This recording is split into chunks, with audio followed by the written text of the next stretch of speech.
We are live. 1 minute until showtime.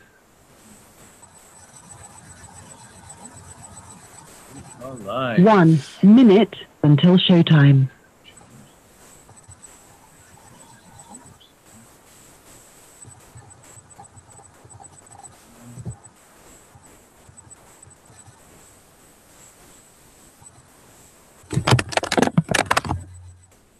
Are you typing? No. No, what made that noise? What made a noise? All right, go live on Facebook. Join the meeting. All right. Hey, who is that?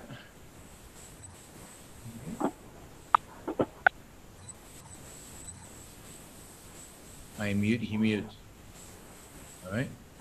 Good. Your show will go live in 5 seconds. 4, 3, 2, 1. All right. Hi, everybody. It's the Yaron Brook Show, and we're doing, this is what we do once a month, towards the end of the month. We do a special show. All right. We've got, what do we have? Got sounds. That's good. I don't know where the sound was coming from. Well, hopefully that doesn't happen again. All right, so we are, we do this show every end of the month with patrons who contribute $100 or more get to be live on video with me to ask any questions they want. And we have Jennifer, and I think we have one other person, although I can't identify who he is or who she is. And they introduce themselves. Hey, who's on there? This is Sivan, you're on? Hey, Sivan. It's good to have you on. So Sivan is, so we've got Jennifer and Sivan. We are going to go to gallery view. That way you can see us all. All right. And I'm going to take questions from Sivan and Jennifer. I know Sivan has been eager to ask some questions for a while now. He's been holding back for a while. He's been too busy to join us live, but this will be his opportunity. And I'm sure Jennifer has some questions. And then once that's done, anybody over $25 on Patreon can basically just call in. I think they've got the phone number and they can call in and ask questions. But I will also be taking questions from Facebook and YouTube. As I've done in the last few shows, YouTube will get priority. I will give priority to those people that is who do the super chat, right? Who contribute and ask a question while they're contributing. So you know, that'll be cool. In addition, I just want to tell everybody, you know, yesterday I kind of challenged you on the Patreon stuff, and we were going to go for 400 by the end of next week. And, you know, people have really responded well, and it's been really terrific. So we're almost at 400 now. So we're 8 people short, 8 patrons short of the 400. So maybe we could do it in the next hour. We can get, you know, in the next, during the show, we can get over the 400 and get this over with, get this particular challenge over with. So if you're not a patron contributor, now would be a great time to become a Patreon contributor. Patreon.com/Yaron Brook Show. $1, $2, $5, $100, $1,000. At every level, you get different goodies. At $2, you get a particular newsletter that's specifically targeted for you. At $100, of course, you get to participate in these video chats and video hangouts. And at $25, you get to suggest topic shows for the show. We'll be doing that. I think next week we'll be doing the show where, based on your votes, I will be covering a topic of your selection. All right, so today's basically open Q&A. We'll take questions from anything. I'll start with Jennifer, or maybe I'll start with Sivan, just because he is on the phone and I don't want to lose him while he's there. It sounds like he's driving. So, hey, Sivan, I know you had a question for a while now, so go ahead and ask it. Yeah, thanks, Yaron. I am driving. Sorry if there's too much background noise, but appreciate you taking my questions. I love the show. Thanks for doing all this. I mean, I had submitted a couple questions in the past, so I guess just one of them in particular that I'm reminded of, and it's pretty random, but what do you, how important is it for a bilingual family, in your view, or from an objectivist standpoint, to maintain a second language that's foreign to the country that you're actually living in, particularly with kids? On the one hand, I feel like it's can be a valuable intellectual skill to have, be multilingual. At the same time, it's not a language that's used on an everyday basis, and so long as you're not in that foreign country. And I was just curious if you had a view on that, especially given your bilingual upbringing. Sure. So I'm going to mute you just because there's noise where you're driving. So the question is the value of a bilingual upbringing when you're raising kids, and what's the value in trying to raise them with more than one language? And let me first say, I don't think core objectivism has anything to say about this. Certainly Ayn Rand didn't say anything about this, although she did mention it in the epistemology. She talked about, but I don't think this is a philosophical statement. This is more a scientific question. It's a question of the value to the mind and to one's ability to form concepts and to integrate concept of having accessible to you more than one language. And I think Ayn Rand viewed it as a value, as something worthwhile. And it makes sense to me.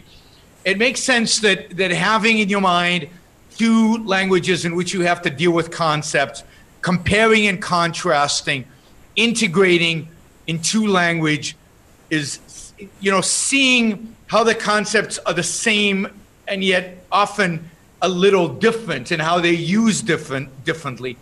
I think just sharpens your mind in terms of use of concepts, in terms of how concepts are used.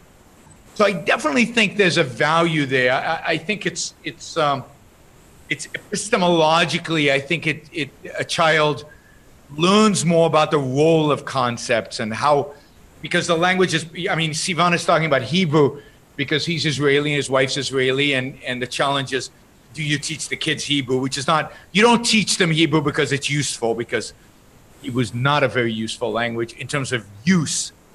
Do you teach it for the cognitive epistemological benefits of being challenged by two languages and having the ability to really integrate in two languages, to see the differences, to see the contrasts, and to see the similarities, and to what extent that enhances your thinking ability. And so I think that, first of all, is a scientific question about whether that is true or not. I suspect it is, but I'm certainly no expert in epistemology or in the science of cognition to be able to say. But I do think it is a value. It strikes me as making sense that the more you challenge one's conceptual ability, the better. Now, having said all of that, a personal, I don't know what the right word would be, but anyway, personally, because Hebrew was such a useless language, I did not insist that my kids learn Hebrew. It was much more important for me that they learn good English, that they speak good English. Hebrew seemed to me like a waste of time. I encouraged them to study French in school, and today I probably would have encouraged them to study Spanish and ultimately maybe Chinese or whatever. And I did. One of my sons took a year of a wasted year of Chinese because he didn't learn anything. So we tried, but no, my kids learned one language and they only learned that one language. I think the French that they studied, like the French that I studied when I was a kid, was completely wasted on them. Somebody needs to figure out how to teach languages. I actually think Rosetta Stone has figured that out. My wife, for example, now has several languages, Spanish, Portuguese, Hebrew, English, and now she's studying French. And she's done much of that through Rosetta Stone. So I think there's a real value. But I only think as a parent, you can spend so much time really bugging your kids, try to get them to do it. And I'm not sure the value is worth the bugging particularly for a language like Hebrew, which I don't think is very useful, other than to go and see relatives when you visit Israel. So, yes, there's a value. Is the value worth the effort to achieve it? I'm not convinced. I didn't personally. I didn't do it. That doesn't mean it's right or wrong. I could be completely mistaken, but I didn't do it. All right. Before we go back to Sivan to see if he has more questions, unless Sivan, do you have a follow-up? Just to check quickly, I'll unmute you. Do you have a follow-up? No, that was great. Thank you. Okay, sure. All right, Jennifer, do you have a question? Yes. When you were in Florida just now with Dave Rubin, and that guy asked you that question about jury duty and about having a right to like a lawyer and that. Yeah. And do you think maybe what he was confusing was possessing rights with the defensive rights? I mean, you have your rights and you have the right to defend yourself, but you don't have the right to force someone else to. And that's why military conscription is immoral, right? So wouldn't that apply to juries and all that too? Military conscription is immoral, but in the role of the government to protect individual rights and to enforce justice, they have a responsibility to make sure that justice is actually enforced, that it really is justice. I don't see a problem with the government, given that in an ideal society, it's funded voluntarily. I don't see a problem with the government hiring a lawyer to defend people who can't afford a lawyer in the name of making sure that people have a just trial. Now, it's true, you can't coerce people into providing that. That's what I meant. I don't believe that government should be funded with through coercion. It should be through voluntary funding. So I don't really. So yeah, I could have answered that question this way, right? So it's not a coercive issue. I even think jury duty could easily be voluntary. It doesn't have to be coerced. Yeah. Again, you could say if you don't do jury duty, I don't know. There are certain marginal privileges maybe that you don't have, or maybe we make a list, just like if you don't pay your taxes, we make a list and publish it of who didn't pay their taxes. We make a list and publish it of who didn't serve on the jury, never done jury duty in a particular 5-year span or whatever. So we encourage through social pressure people to do the right thing. But yes, I don't think that. So I should have had an answer to that question. It kind of came out of left field, and I at the moment I had no idea what to say about it. But the answer is, so the question was, if I can rephrase the question, I was asked in Tampa at the Dave Rubin event was, given that I don't believe in coercion, what about coercing this a lawyer to defend a criminal? Isn't that how our justice system works? And my argument is that person is not coerced because that is part of the job of the government in executing justice. And the government in a totally laissez-faire capitalist society is not a coercive government. That is, it does not raise it does not raise revenue through coercion. It raises revenue voluntarily. Greg on Facebook points out that currently jury duty is tied to voting. I think that's a great way to think about it. I think taxes should be tied to voting.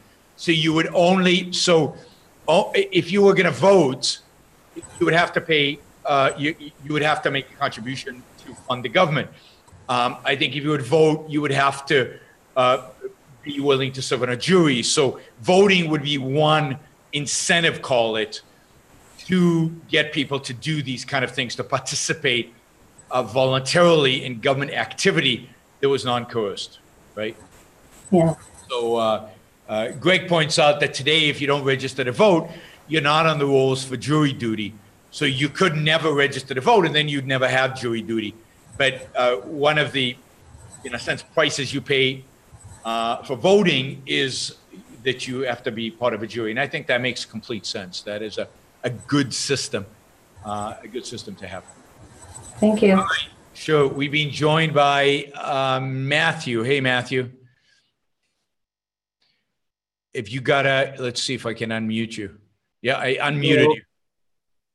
Can you hear me now? I can hear you great. Absolutely. All right. Hello. How are you? Good. Good to see you. Thank you. Do you have a question? Yeah, I guess I do. You addressed it last month. I asked the question about the weddings and the funerals, objectivist events. You kind of took it in a different direction than I had anticipated, and it was a great direction.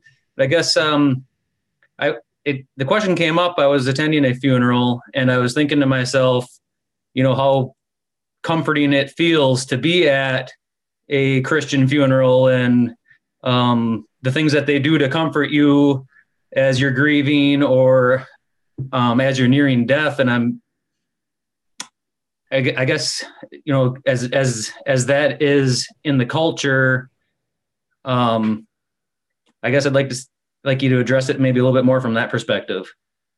Yeah, I mean, basically they're lying to you, right? So they tell you, don't worry, they're in a better place. Don't worry, they're in heaven looking down on you. I mean, that is just a stupid lie. We all play along, right? I mean, people in the culture play along, but it is a form of deception, and therefore is not really serious in any significant way.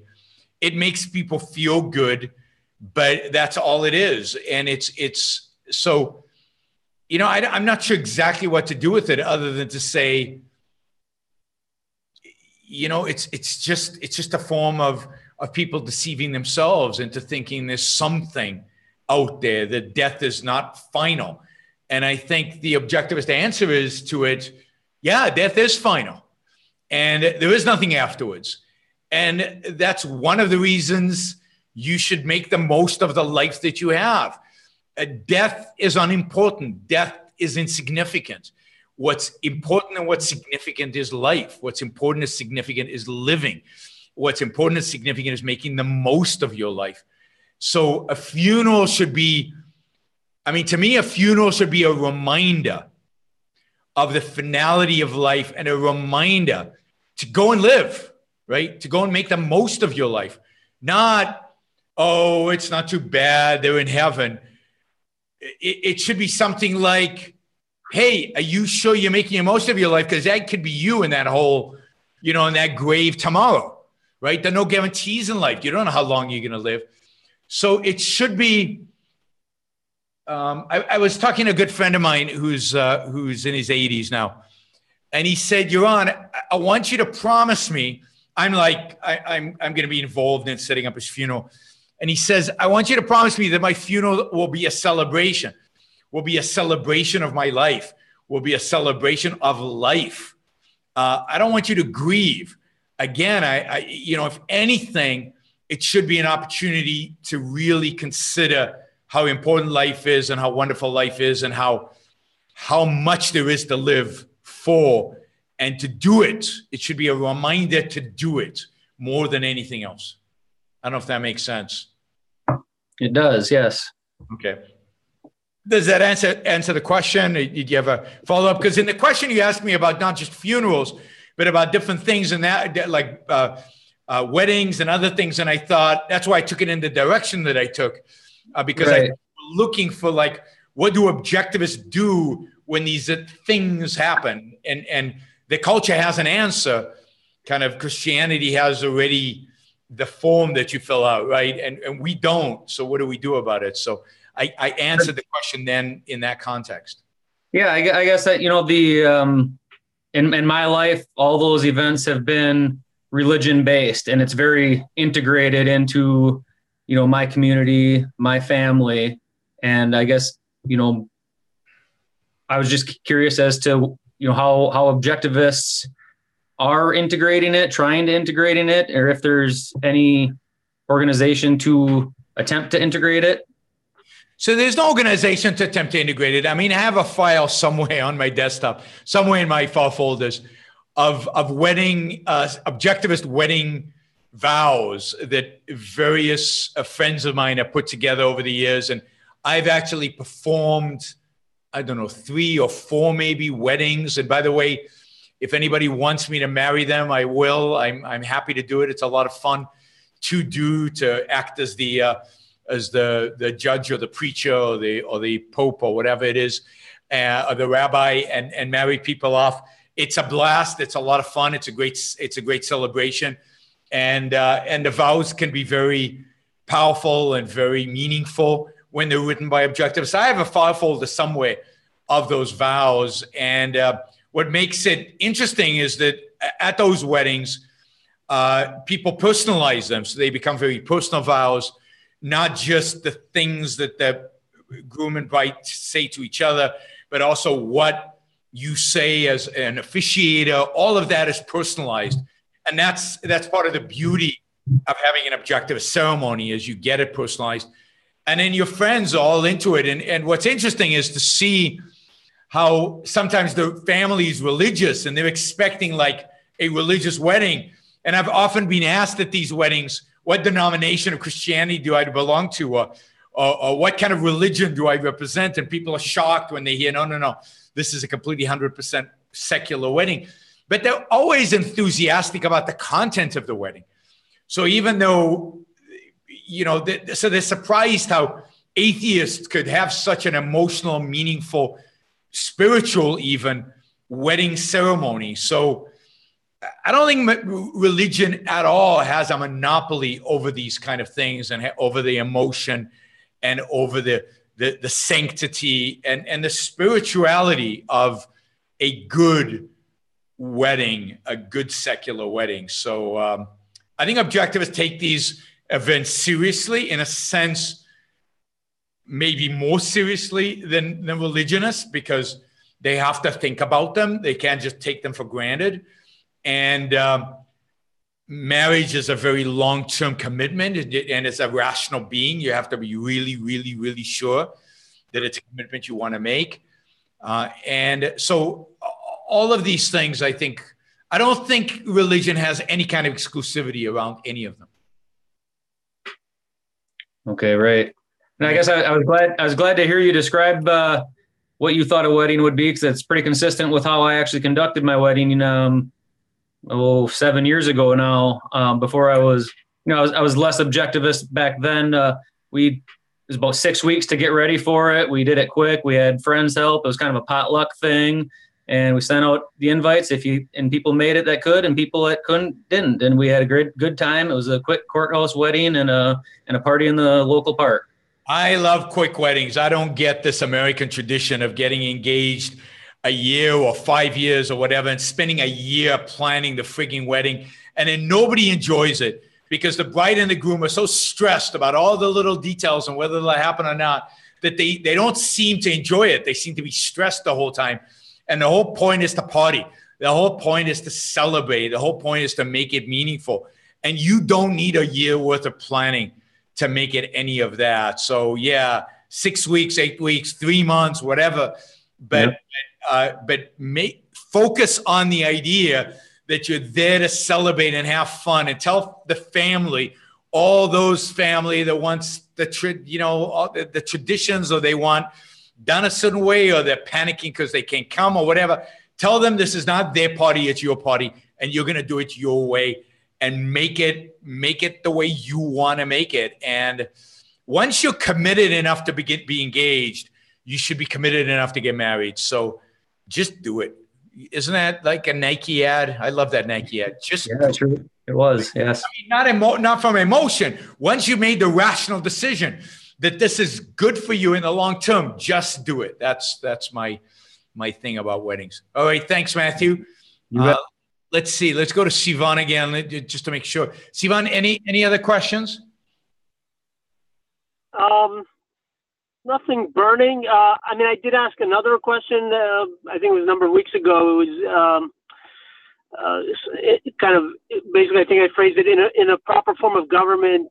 How would a government deal with a, say, congressman or member of a lawmaker who kind of preaches for the destruction of that government? How would one determine when it crossed the line to treason versus right to express himself? So forth. Yeah, I mean, that's a good question, and I don't know that I have an answer for that. I think as Ayn Rand said about a lot of questions, that's kind of a question for the philosophy of law.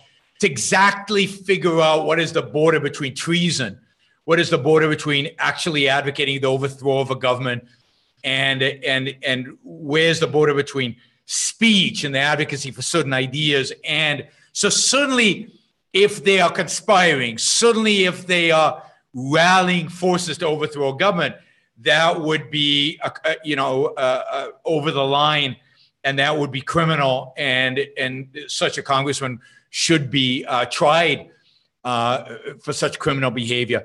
But let's say they're advocating for philosophy that implies the overthrow of a government. So let's say they're saying, this whole thing about limited government, individual rights, this is overblown, it's not important, and the government should really be providing welfare and should really be doing all these other things. I don't think that in and of itself, as long as they're in the realm of ideas and not in the realm of action, I don't think that you can do anything to them criminally. You can't prosecute them. Certainly you can do stuff to them politically. You can argue against them and try to get them voted out of office. But you can't. So it really is that borderline between when the words become action. You cannot stop people from advocating for ideas that might imply a dramatic change in government. But if they're acting in a way that would lead to violence, then it's out, right? So I would say that would be the way I would think about it. And again, how you define the exact borderline, I think it can be tricky, although I think there's a lot of legal precedent already in the world. I'm not sure you would, as objectivists, would have to come up with new stuff. I think there's a lot of legal precedent already in the world about what the differences between speech and action. But I'd have to talk to somebody like Steve Simpson at the Ayn Rand Institute, who specializes in legal issues around free speech to get a clearer picture about whether that is true or not. All right. Let's see. Anybody else on Zoom right now want to ask another question? Matthew or Jennifer or Sivan, just unmute yourself. Yeah, Jennifer. Let me unmute you. Yeah, go ahead. We were talking about the funerals. We were talking about this the other day. What if the person they're actually dying? And we talked about a child or maybe a really old person, and they want to know if they're going to heaven or they believe that they are. Is it okay to lie to them at that point because they're dying anyway? I mean, I don't know what the value is one way or the other, right? I mean, I wouldn't lie to them. I mean, I can't. I mean, what would be the? I couldn't. What would be the point, right? I mean, yes, they would feel good. I don't know. If they were a rational human being, I mean, if they were a little child, I mean, I remember my son. So I'll tell you this story. My son came to me. He was 3 years old. I think 3. No, he was older than that. Probably 4. And he came to me and asked me one day, he said something like, we watched a lot of movies when he was little. And he said something like only bad guys die, right? Because we had talked about bad guys in the movies dying, right? And wow. And I said, well, no. Not only bad guys die. At the end of the day, everybody dies. You know, sometimes good guys die even prematurely because bad guys might kill them, and bad things happen to good people. I had to go through that. That's for a 5-year-old. I mean, that's a major revelation. And then I said, you know, but everybody dies in the end. And he kind of thought about it for a minute, and he contemplated, and you know, and I think I gave the example. You know, even I die. You know, even I, you know, will die one day. And he's thinking about this, and suddenly he burst out crying. I mean, literally tears and really, and I thought, oh my God, he's just realized I'm going to die, and that I would die. And, you know, he's afraid. And I went into this whole spiel. Well, I'm not going to die for a long, long time. You know, don't worry. I'm not going to leave you. You know, the whole thing that a dad would do. And then it became clear that no, he wasn't crying because he realized I was going to die. He was crying, which, you know, I was too, you know, centric about me. But no, he had realized he was going to die. And he was crying and really panicking, right? And at that point, I thought it would be so easy to say, well, dying's not a big deal, right? I'll die, you'll die, but we'll meet up in heaven and there's this other place and it's not a big deal. It's not that important. And it was obvious that would be such a cop-out and that would be so stupid, but so easy, right? So easy if you're religious to do. And no, so I went into the whole thing, you know, you're not going to die tomorrow. It's going to be a long time before you die. You're going to live, and living is important, and living is fun, and you're going to have a lot of fun before you die. And I'm going to, you know, and you're going to die, you know, it's going to take, I had just spent a lot of time saying how many years before I die, it's going to be a long, long time. And then I went, well, you're going to die way after I die. So you're going to live even longer than that. And finally, you know, he calmed down, and I think the whole issue of death was settled in his mind. He got it. Life is finite. Take advantage of it. You know, do what you can. And that was it. And we never really had a conversation about death again. It just got it, and that was it. And he had mourned his own death, I guess, by crying about it. And it was over. So I don't know what kind of adult you would lie to under the circumstances of them dying. I guess if they were already religious and you played along with the game, I guess there's very little harm given that they're dying anyway. But you know, I would never do it. I would never put myself in a position where I was going to lie like that to somebody. I can't, there's no real harm in it, but you know, what's the point on the other hand? I think the people I know closely either know it or know what I think about it, so they you know, it'd be meaningful for me to say anything like that.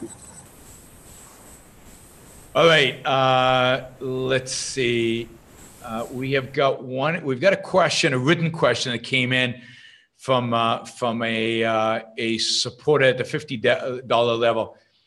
Is Scientology worse than Christianity, and why did it start? Wow, is it worse than Christianity? I don't know.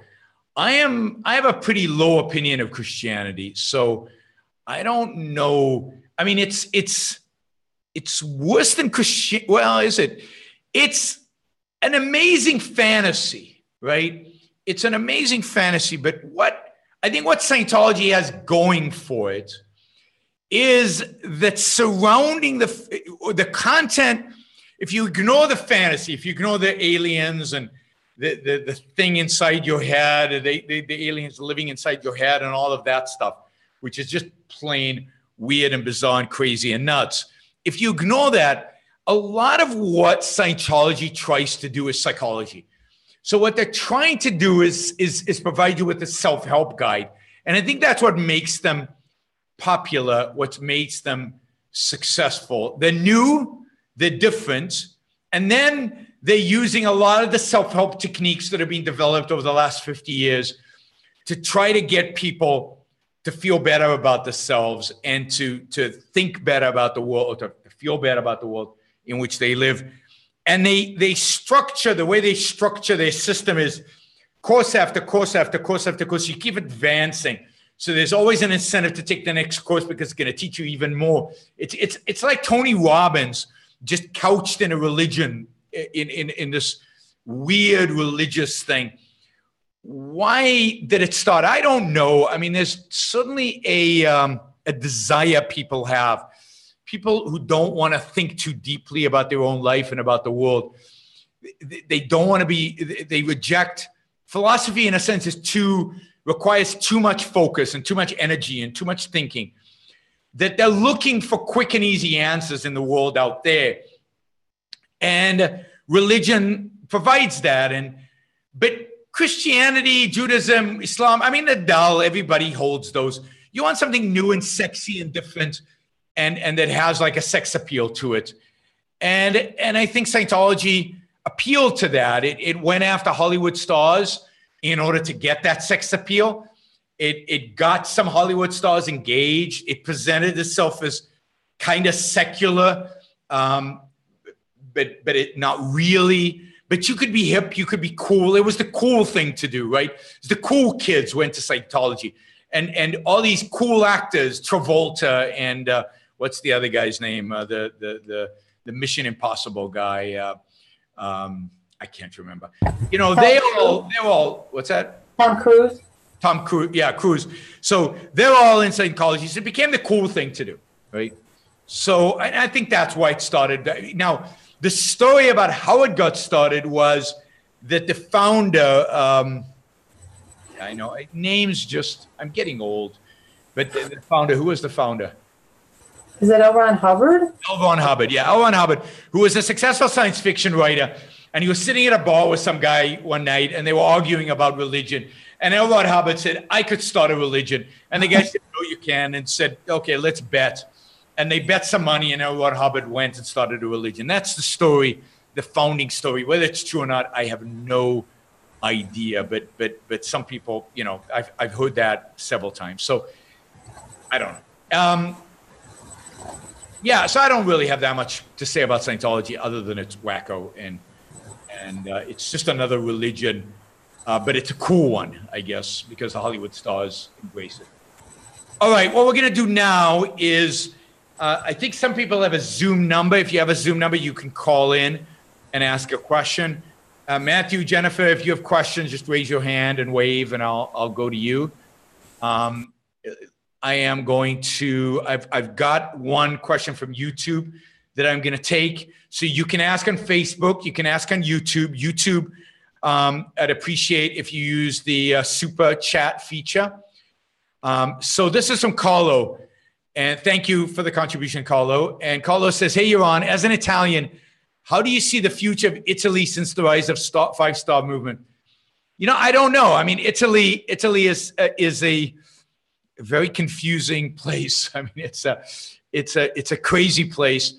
And it's been, you know, for a long time, from the late 40s all the way, I think, through the 80s, Italy flirted with communism. I mean, the Communist Party in Italy was it was a big group. I mean, it wasn't like a tiny little fringe party like it was in most places in Europe.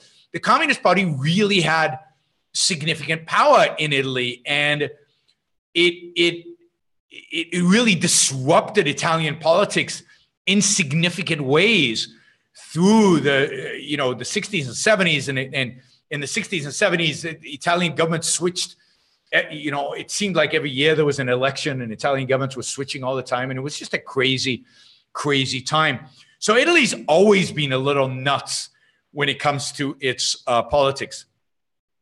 I think what we're seeing with the rise of five-star is the same trend we're seeing all over Europe. And that is that the European response to the left, the European response to kind of the bankruptcy of complete and utter subjectivism and nihilism, and then to mass migration and kind of the complete acceptance by elements within Europe of mass migration, particularly in Germany, but also in Northern Europe and Sweden and other places. But everywhere, Italy has it, France has it, the complete acceptance, left and center, of mass migration has resulted in the rise not of a capitalist alternative, not of an individual rights respecting alternative, but of a populist pseudo-fascist alternative. Now, five-star, as far as I can understand, and I'm not an expert in five-star, five-star is this mishmash of some neo-fascists, but mostly just people who stand for nothing, who are just against the European Union, mass migration, and stuff like that, right? They're just against stuff. They're not for anything. So before the election, it seemed like five-star was switching position constantly in terms of what it stood for and what it believed in, depending on what, you know, putting the finger out into the wind and checking what the populace wanted or didn't want it. So they were very much consistent with populism. I mean, I think Italy is not a leader in Europe, and Italy is going to be ultimately will drift in the direction the rest of Europe drifts into. And Europe really has, I don't know, I guess 3 options, if you will. I think one is to continue the way it's going right now, to be dominated by kind of the left, the center left, but tilting towards kind of the nutty left, accept mass migration with no restrictions. And that could either become an Islamization of Europe, or I don't know, just a drift into anarchy and a drift into complete disintegration of Europe, and a complete loss of all identity and loss of all meaning. I actually don't think that's what's going to happen. I think much more likely is the second alternative. And again, I think Italy will be swept up in this. And that is the rise of nationalism and fascism in Europe, whether it's in the name of a particular nation state like Germany or Hungary, or whether it's in the name of what do you call it? A pan-European kind of fascism and nationalism.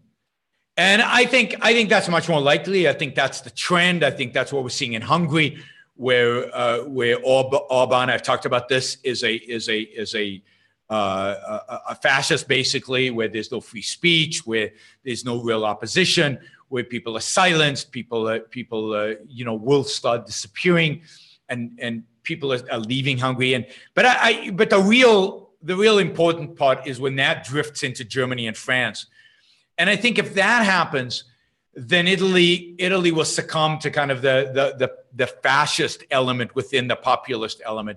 And what you see is the rise of fascism and nationalism in Europe.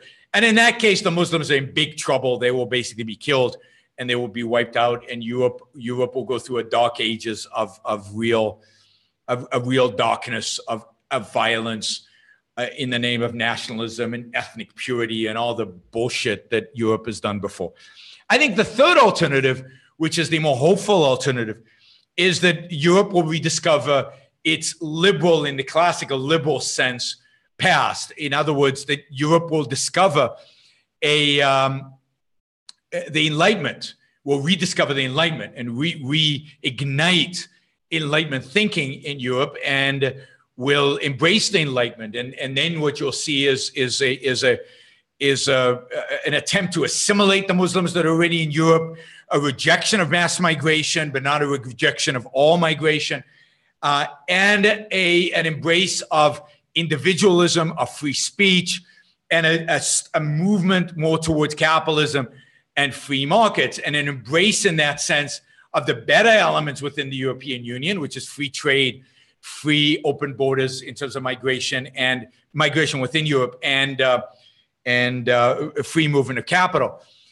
So if they allowed that and embraced Enlightenment values and stood up for what Europe really represents, which is reason and individualism, then you could have an amazing future in Europe. And one could hope that would be what Europe is heading towards. But it's hard to be optimistic about that, classical liberal idea when it is such a minority within, particularly Western Europe. It's such a minority. And what you're seeing is Eastern Europe more and more becoming nationalist and fascist, and those ideas actually drifting westwards and kind of dominating more and more of the Western countries. So rise in fascism in Germany, and a rise, of course. I mean, the fact that Marine Le Pen came even close to winning the French election is enough to scare you in terms of the future of Europe and what could be expected in Europe. So ideally, they would salvage what is good about the European Union and trash what is bad about it, and reject nationalism and reject the racism that's implied, and actually open up the European Union to trade with the rest of the world. But if the European Union actually reduced regulations, eliminated the bureaucracy in Brussels, then I think Britain should rejoin it. So, all right. But I think the fascist path is the most likely of the three, unfortunately. Okay, we've got a question here from Paul. I'd love to hear you address agricultural policy over the years, farm subsidies, the green revolution, the organic movement, and waste disposal in a global America. Wow, I mean, that is so out of my comfort zone, right? What do I know about agriculture? Very little. I think seeds, you have to water them and fertilize a little bit. And I think, I think fertilizer is important.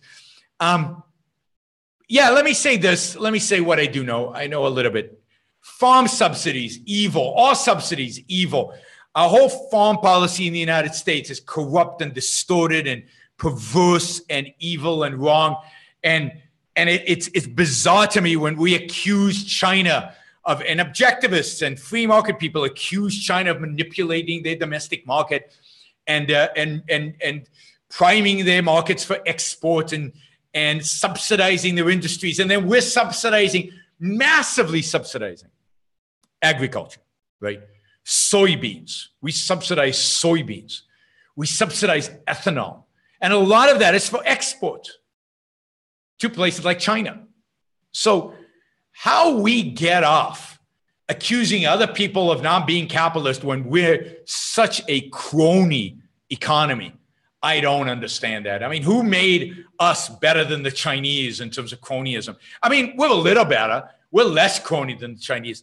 But it's on a spectrum. It's not like we're the good guys and they're the bad guys. They're bad guys in other senses, in the sense of stealing property rights and not recognizing property rights enough, and the fact that they're much more authoritarian than our government is.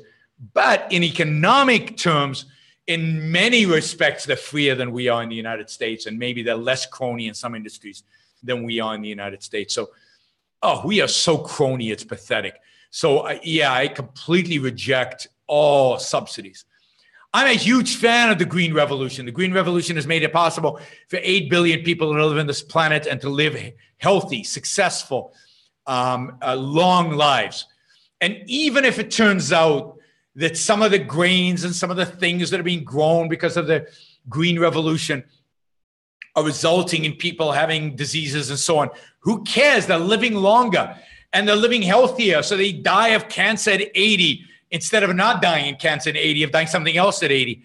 I don't really care. I think if you live longer and you're living a better life, that's good. And then as they become rich, they can shift to a diet, I don't know, maybe a high-fat diet or whatever the diet is, that is more longevity promoting, that's even better. I don't see any problem in synthetic fertilizer. It was a game changer.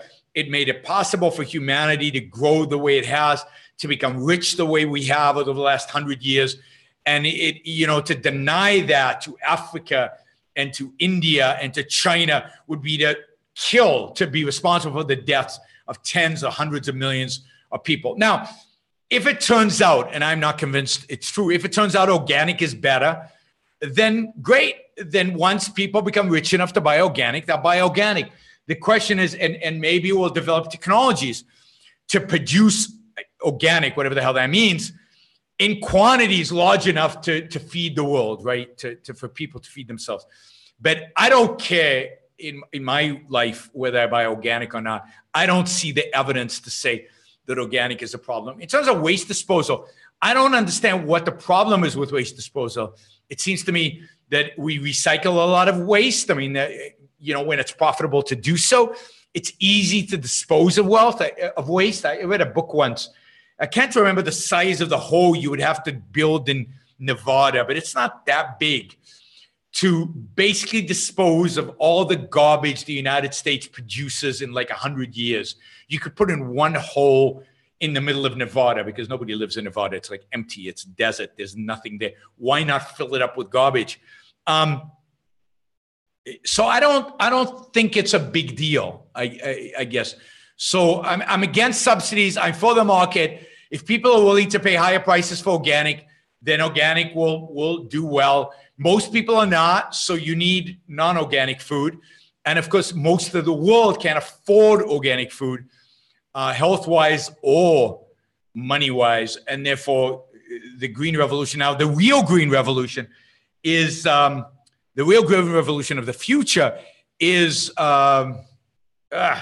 GMOs, genetically modified foods. I'm a huge fan of GMOs. I'm a huge fan of GM animals. I'm a huge fan of GMing everything. If we can genetically modify stuff to make it better for humans, to make it more nutritious, to make it more easier to grow, to make it resistant to pests, to do all that, then we should do it. We should do it on scale. I mean, everything we have today, almost everything we eat today has nothing to do with what we ate 10,000 years ago. Everything we eat today is to some extent genetically modified, just genetically modified in primitive ways through, crossbreeding. Whereas today you can actually go into the genome and eliminate the genes you don't want. It's amazing. It's fabulous. I'm waiting for GMO humans. I think that'll be terrific when we can eradicate the genes that cause cancer, the genes that cause other diseases, get rid of a lot of the genetic diseases that kids are born with. When we can do that, I mean, we're already starting to see the beginnings of that. I have no problem with test tube babies and the whole idea of modifying the human genome. I think it's terrific. So, GMO foods, that's the real future. The future is not organic. The future is GMO and getting really good at it and understanding what is healthy and what is not, and then designing optimally healthy foods, right? I mean, there's even talk now of producing synthetic meat that tastes exactly like steak, high quality Kobe beef steak, but that is done completely synthetically in the lab and could be mass manufactured in factories one day. I mean, that'd be cool. And a lot less waste, because animal waste is massive. That stink that you go through when you drive through Central California because of all the poop and the gas that the cows produce, you'd get rid of that. And you just have factories producing, high quality, really, really good for you steaks. I'm all for that. Anything that can produce steaks is good in my view. Steaks are good, right? Now, whether they can actually do that, whether that'll happen, I think it will one day. But how long we'll fund that? Somebody says it's a really hard, producing synthetic meat is really, really, really hard. But, who knows? Science is an amazing, amazing thing. All right. By the way, if you really want to get me to answer one of your YouTube questions, there's a little dollar sign at the bottom. You can just do $1, $2, $5, $10, $3,000, whatever you feel like. Whatever you rationally think it's in your self-interest to do, but then I will definitely answer your question, right? So consider that, for $1, I'll answer those questions.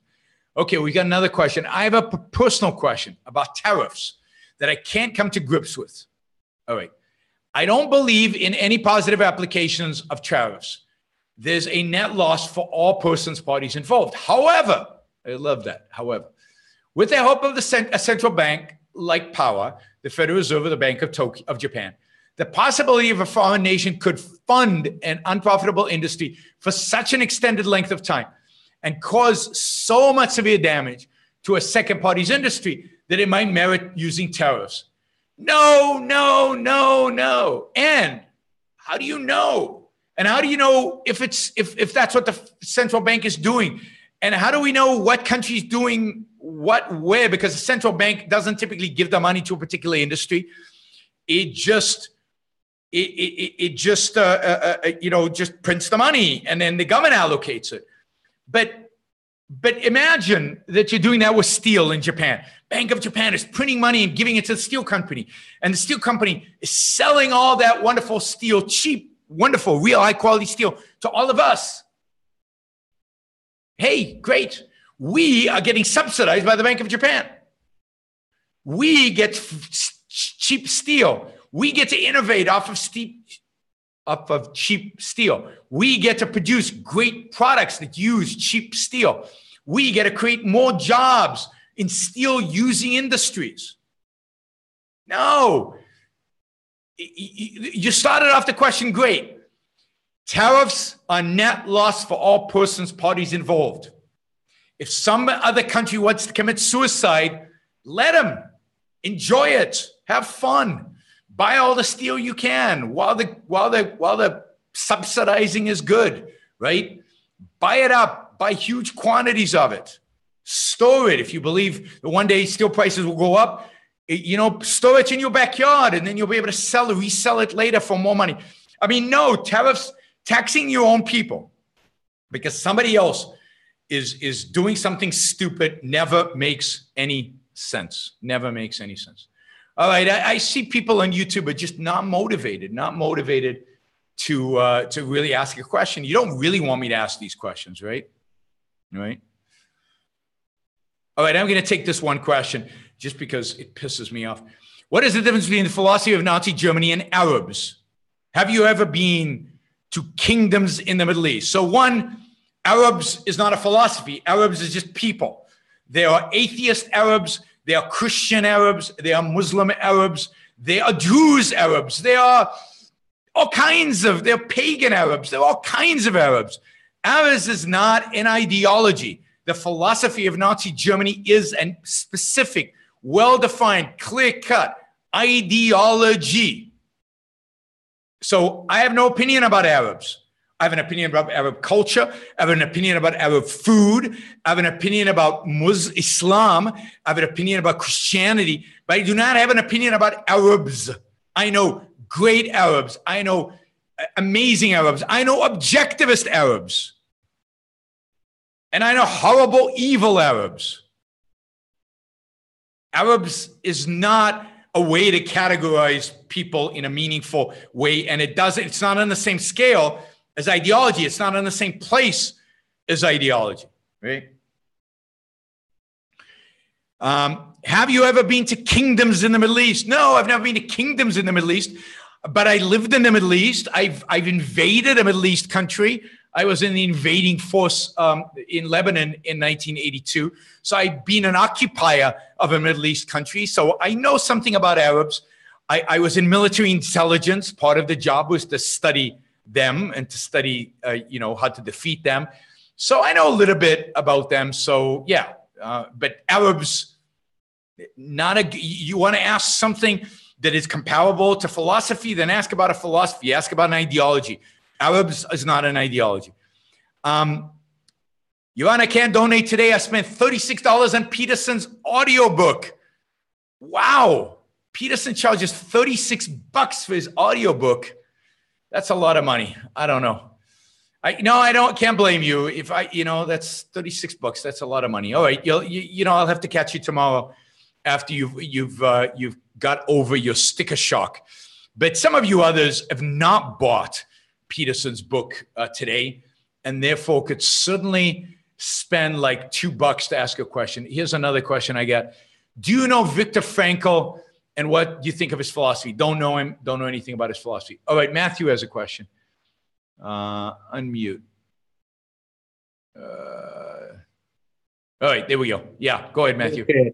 Yeah, when earlier you were talking about your son, and that reminded me of a question. I've got a daughter who's about to turn 17. And we're starting to look for universities, colleges for her to attend. We actually toured our first one last week. And I guess, what was that experience like for you when you were shopping for colleges with your son? What sort of advice might you have for things to look for in a university? She's leaning towards chemical engineering. Oh, wow. All right. Oh, well, then it's easy. Just go to the best chemical engineering school that you can get into. I mean, chemical engineering is not going to be corrupted by I was going to say, go to Clemson. They've got a great program. It's called the Lyceum program. They teach, or go to a great books program. There are a lot of good schools out there that teach, but given that it's chemical engineering, although at Clemson, she could probably do the chemical engineering and the Lyceum scholars. So definitely go and look at the Lyceum scholars at Clemson University. But other than that, I would just say, go get the best chemical engineering education you can get, whether it's Carnegie Mellon, whether it's, if she can get in, or MIT or Caltech or whatever the next level schools down, or whatever you can afford and whatever you can get, just go with the best. All right. Thank you. But definitely check out Clemson, because I think you can combine the great, the Lyceum program is run by Brad Thompson. It's a really good program, and I think you can combine it with a chemical engineering degree. All right, Aaron has come through. Have you been following Rucker Ali's advocacy of objectivism? You should really have him on. He has a great way of talking about ideas.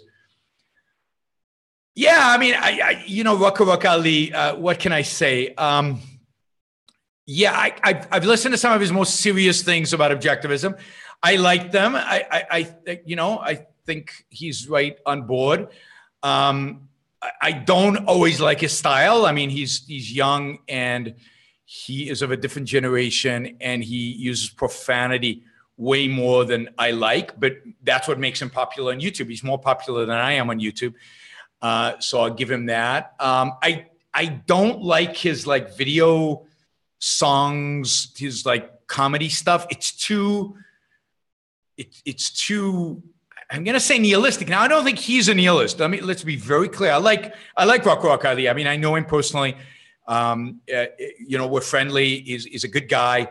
And I like him. And but it's the humor. I don't get it. It's too cynical, too too destructive, too nihilistic, even though he is not a nihilist. So, but I think when he does serious stuff, I think he's pretty good. And I think he gets objectivism. What can I say? I like some of what, now I haven't listened to a lot. So I haven't listened to a lot, but the stuff I've heard was pretty good. And I need to listen to more because he's becoming very, very popular. And I should know more. There are other people out there on YouTube doing stuff in the name of objectivism that I think are pretty mediocre or actually often pretty bad. Again, the serious stuff when Ruck Ali's trying to do ideological stuff, I think is fairly good. What I've seen, and I don't like the songs. They're too provocative. They're too in your face. They're too vulgar. They're too much for me. Can't handle it. Anyway, I don't have a good enough theory of humor to criticize them philosophically, although I think somebody who did could. But there's something that I don't like about them. But, again, I don't want to say bad things about a guy who I basically like. So I like Ruck Ali. I like him, and I like what he's trying to do. And suddenly his mind is in the right place in the sense of what he's trying to do. He's trying to get young people. He's trying to get people engaged. He's trying to get them engaged in objectivism. All right. Somebody said that the bet was between Henline and Hubbard. I don't think that's true. I mean, maybe, because Stranger in a Strange Land does have that religious element to it. But I don't think the bet was between the two of them. I don't think Henline would take a bet like that. Yeah, all right. I'm looking at Facebook. Okay, we got one more. Yes, somebody's come through.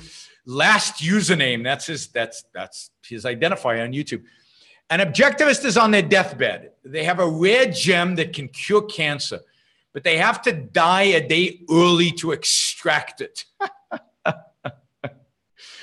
Is it in their self-interest to make that sacrifice? Well, it's not a sacrifice if it's in their self-interest. I don't know. I hate these science fiction questions because they're not real, right? They're science fiction. They don't exist. They're out of nowhere. It's an emergency. This is exactly what Ayn Rand wrote about in The Ethics of Emergencies. It's who cares kind of thing. Oh, Jonathan just joined us by video and he's walking through Chicago. And we get to see the skyline of Chicago in the background, which I love. I love the skyline of Chicago. So thank you, Jonathan, for sharing the skyline of Chicago with us. Let me just finish answering this question. I mean, I could make an argument that it's in his self-interest to do so, and it's not a sacrifice, because by curing cancer, he is benefiting people that he loves, and he dies a day earlier. He's going to die anyway. He dies a day earlier knowing that people that he loves are now going to live safer lives. And now if they get cancer, will be cured, and he made it possible. So I would say, yes, I think it's in his self-interest to do it if he has people he loves. But imagine if he doesn't care about anybody and he's really having a good time and he's got one more day and it's important. I mean, it's just one of these questions that is so outside of the realm of actual reality that it's impossible to answer. I think in the end of the day, the answer is yes, you would do it. but who, why, what, and so on. All right. Now, Jonathan being here has reminded me, because he's showing me Chicago, that I will be in Chicago on Wednesday evening with Dave Rubin at the University of Illinois, Chicago. And we will be doing just the two of us chatting about whatever you want us to chat about. You will be able to, there's the skyline of Chicago. Beautiful. Love it. Love the modern buildings. It's great. Yeah, it's what a city. It's too cold in the winter, too hot in the summer. But other than that, it's great. And you get to hang out with Jonathan Honing, which is always fun. So we're going to be there. Dave is going to be there. I will be there. It's free. It's open to the public. Go sign up. You can go to yaronbrookshow.com to get all the information, all the details. You could sign up there. It's on May 2nd, which I think is next Wednesday at 6 p.m. Go sign up. It's gonna be a fun event. You know, Dave will do a little comedy shtick. I won't. I promise. I won't do a comedy shtick. We'll talk about stuff. We'll take a lot of questions from the audience, and then we'll go hang out with. We'll go hang out. So please join us. It's a kind of once in a lifetime opportunity to see Dave Rubin live. I mean, I'm easy to see live, but Dave Rubin, I mean, man, the guy's a legend now. The best interviewer in the world alive today. So come and join us to do that. Hey, Jonathan, if you want to ask a question or if you want to get in on a conversation, now's the time, because I'm about to end the show. So I don't know. I don't see Jonathan anymore. All I see is the skyline. Go ahead. Oh, wait. I do have one, actually. I'm so sorry to come in late. I just came back actually from Kennedy, but very quickly, if you have 2 seconds. Jonathan, the superstar. He just came back from Fox. One of my many, many appearances. But in all honestly, Yaron, you can hear me quickly, if I may. I posted something on your wonderful webpage about, what do you think about people who adopt dogs and make a big thing about, oh, it's a shelter dog and he was abused? You know, why would someone get an abused dog from a shelter, then tell everyone about it, as against getting a healthy dog or from a breeder? Is that altruism? I know it depends, but any comments on that? I mean, thanks for doing this again. Yeah, so I don't know much about dogs. I don't have dogs. I don't get dogs. I don't get the whole pet thing. Never had dogs or any pets. But Jonathan has a dog, a really cute dog. You can see Jonathan's dog when he does his live sessions. The dog often participates. But yeah, I definitely think there's an element of altruism and what's called virtue signaling, letting the world know that you're a good altruist by emphasizing it. And because why wouldn't the standard, if you're getting a dog, be the best dog in the world for you, the one you connect best with?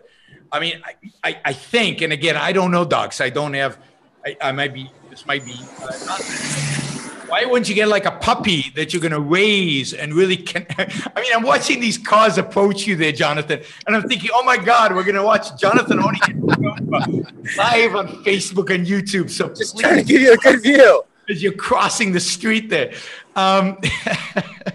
So why wouldn't you get the best dog, like a puppy that you get to raise and really bond with and watch it grow and maximize the amount of time you have with it? And my guess is that a dog that's being abused is probably going to have a difficulty bonding or a connection, or might misbehave or might do things, crazy things. So yeah, I mean, I'm with you. I really do think it's the altruism that we're raised with, and they feel like they have to do something that is for the dog in some way. It's for the dog, not for them. And if they just place, I'm going to mute you, Jonathan, because I'm here. Sure. It's if they focus just on themselves, if the criteria for getting the dog was just what was good for them and what would make them the most happy, then that would be selfish. And remember, altruism, the main thing altruism does is it causes you to feel guilty about wanting to act in your own self-interest. And when you act in your self-interest, demanding that you somehow fix it, that you somehow do something to compensate for the fact that I mean, that's how, because most of us do act in our self-interest. We couldn't live, we couldn't survive, we couldn't thrive, we couldn't make money, we couldn't do anything if we didn't live in our self-interest.